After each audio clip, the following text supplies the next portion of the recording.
Morten Kjaerum, you have been the director of FRA, the EU Agency for Fundamental Rights, for some years now. So you must be the right person to ask, what difference does it make that there is a FRA? When we look around, we have so many other institutions from the Council of Europe, from the OSCE, and so on, maintaining human rights issues. So why FRA? What the Fundamental Rights Agency has brought to the human rights area is what we in short called evidence-based advice to the EU institutions and to member states.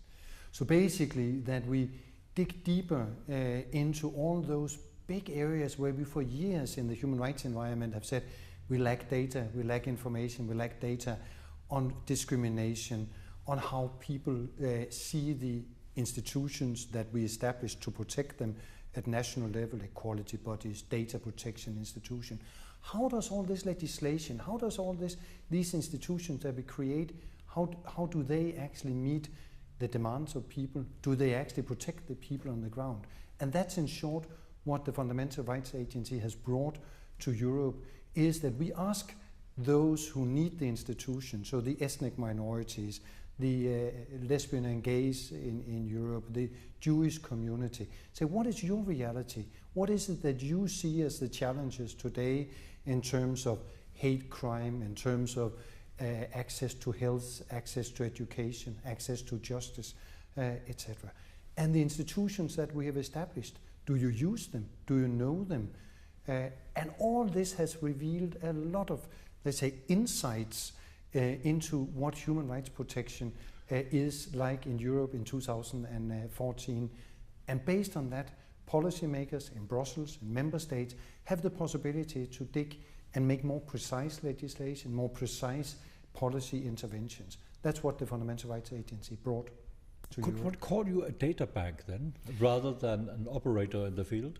We're both a data bank, as well as it's not only sort of say collecting data, it's also of course analyzing the data, and next step ensuring that the data reaches the tables of those who can then make a difference. I mean, we're not just producing big studies, surveys or reports for the shelves. We want them to reach the right people in the Commission, in the member states, those who in the end who have the responsibility to make a difference. They need to know what are the issues, what are the challenges. Became it more obvious, the need for a FRA, when the so-called fundamental rights charter was put into the Lisbon Treaty?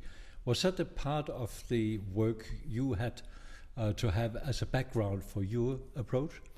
I think it of course supported it, but you could say that before the charter became legally binding, it was politically binding. So in that way it was still a reality also in our work. But of course when it became legally binding, it gave an extra push for all the different institutions to, let's say, read it carefully yet another time and ensure that it's implemented throughout the policy areas into new legislation. So in that way the impetus was a bit stronger after after it entered into force, after it became legally binding. The Council of Europe is said to be the protector of human rights par excellence in Europe. In which way do you cooperate, for instance, with the Venice Commission or the Court or the Council of Europe as such? To quote a person, a high-level civil servant from the Council of Europe, when they were asked about the collaboration with the agency for our external evaluation, the evaluation of the agency, and this person, he said, I don't know of any two international organizations which have such a powerful collaboration as Council of Europe and the Fundamental Rights Agency. And that's definitely how we see it as well. Let me give you one example. The Council of Europe adopts the Istanbul Convention, the Convention 99. Against Violence Against Women, and sort of say to address that issue. In parallel, we carried out the biggest ever survey interviewing 42,000 women across the 28 member states about their experience with violence. And when I say interview, it's face-to-face interviews, 1 to 2 hours each. So it's really in-depth knowledge we get. That, of course, then feeds into the Council of Europe campaign on getting ratifications for the Convention on Violence Against Women. And next step is that it helps the member states, when they have ratified the convention, then see, okay, what is it then? What are the issues when we enter more into detail? Another example is that we, together with the court, have made now a series of handbooks on, the first one was on discrimination, addressing, targeting judges, prosecutors, lawyers, throughout Europe. They exist now in all the European languages. When you say, may I interrupt you there, when you say Europe, is that the member countries of the EU, or is a further definition? It's we of course have as focus the 28 member states. Council of Europe have a wider group of member states, and they of course they ensure the distribution in those wider. So basically, it's handbooks for the judiciary to so say, how do we go about discrimination cases? But when I ask you, it's also because the Venice Commission is cooperating with, for instance, North African upcoming new ways of putting a state together.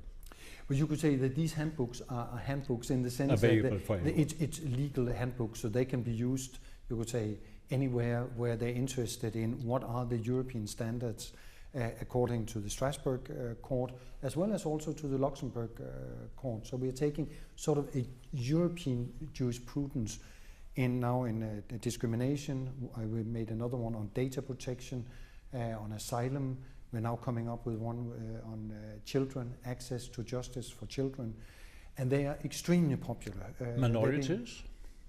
Could definitely be an issue. So far, you could say discrimination is, let's say, taking a good part of the minority issues, but yes, there are definitely issues which are wider. The reason why I ask about minorities is, in which way did you approach the problems coming up from Hungary, where the Venice Commission and the EU Commission joined their efforts to put impact on the legislation in Hungary? Where were you?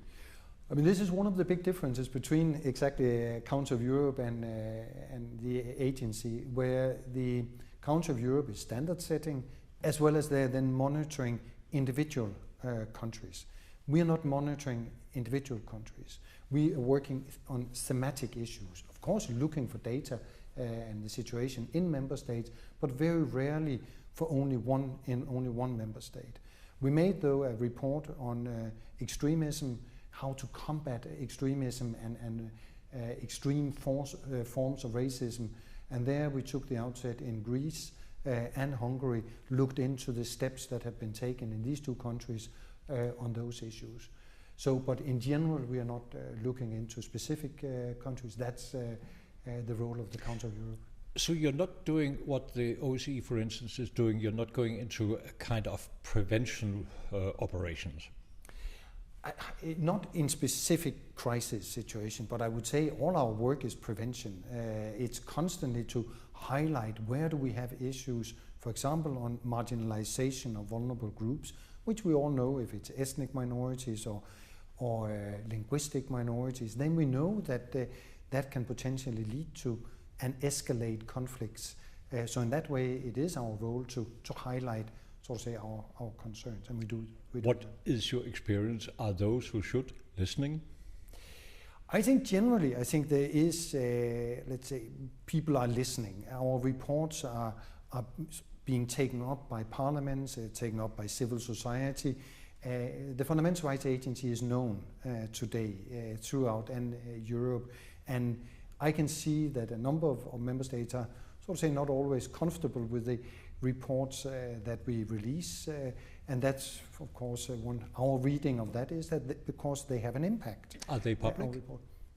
All our reports are public. You find them on our website. With the acceptance of the state involved, or without the acceptance? I mean, we don't ask for acceptance. I mean, it's our reports, full stop. You can say the acceptance is that they are behind the agency in the sense that they established the agency with that particular mandate, and we are an independent institution in that sense. So member states should not intervene in our reports in any way, and they don't. Final question. We are seeing people uprising all over in Europe asking for regional solutions rather than national solutions. When it comes to the fundamental rights, where do you see the limit of your work? Within a national border, or where people are having problems or challenges? The outset in any fundamental rights work, any human rights work, is that it should be addressed as close to home as at all possible. Meaning that the municipalities in Europe should be much more aware of their being accountable, their responsibilities vis-à-vis the people living there. People live locally. And then, of course, member states and in the end the EU. I would always see, sort of say, the higher level as where you have the least accountability. The closer you get to the citizen, to the individual, the more responsibility you have to actually protect that person's rights in the everyday life. And if people come up and ask for regional independence or autonomy? I mean, that would be beyond, let's say, the scope of the agency. That's a political issue, that's a geographical issue, so that I would abstain from. Tak.